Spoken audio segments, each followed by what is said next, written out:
অপেক্ষাকে আমি আজও ছাড়তে পারিনি। হ্যাঁ, অপেক্ষার কথাই বলছি। ভালোবাসার রক্তিম ধারালো স্নিগ্ধ ছোঁয়ায় এই হৃদয় থেকে এক এক করে ছেড়ে গেছে সব লোভ, হিংসা, ক্রোধ, অহংকার, স্বার্থপরতা, সবকিছু। কিন্তু অপেক্ষা অপেক্ষা আমায় আজও ছেড়ে যেতে পারেনি। আমি ভালোবাসার জন্য সবকিছু ছেড়েছি, শুধু অপেক্ষা ছাড়া।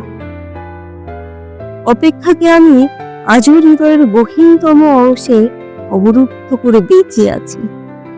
অনেকেই বলে অপেক্ষা হচ্ছে শুদ্ধতম ভালোবাসার প্রকাশ। ভালোবাসতে সবাই পারে, কিন্তু সবাই প্রিয়তমার জন্য অপেক্ষা করতে পারে না। আসলেই কি তাই? জানি না তো, হবে হয়তো।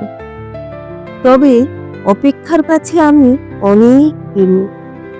প্রিয়তমার জন্য অপেক্ষা আমাকে পাখির মতো সহজ হতে শিখিয়েছে, শিশুর মতো অনাবিল হতে শিখিয়েছে, আকাশের মতো বিশাল হতে শিখিয়েছে, ফুলের মতো স্নিগ্ধ সুন্দর হতে শিখিয়েছে। অপেক্ষা আমাকে সাগরের নীল জলরাশির মতো গভীর হতে শিখিয়েছে, প্রকৃতির মতো সহজ হতে শিখিয়েছে, সোনালী সন্ধ্যায় মায়াবী মৌনতার মতো নিবিড় হতে শিখিয়েছে।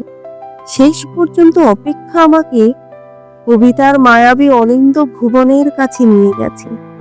হৃদয়ের মধ্যে প্রতি মুহূর্তে অপেক্ষাকে পুষে রাখা যে কি কঠিন, অথচ আমি এই কঠিন কাজটাই করে যাচ্ছি প্রতি মুহূর্তে। কি নিদারুণ আনন্দের সাথে। আহ, অপেক্ষা, তুমি কত বেদনাত্র সুন্দর।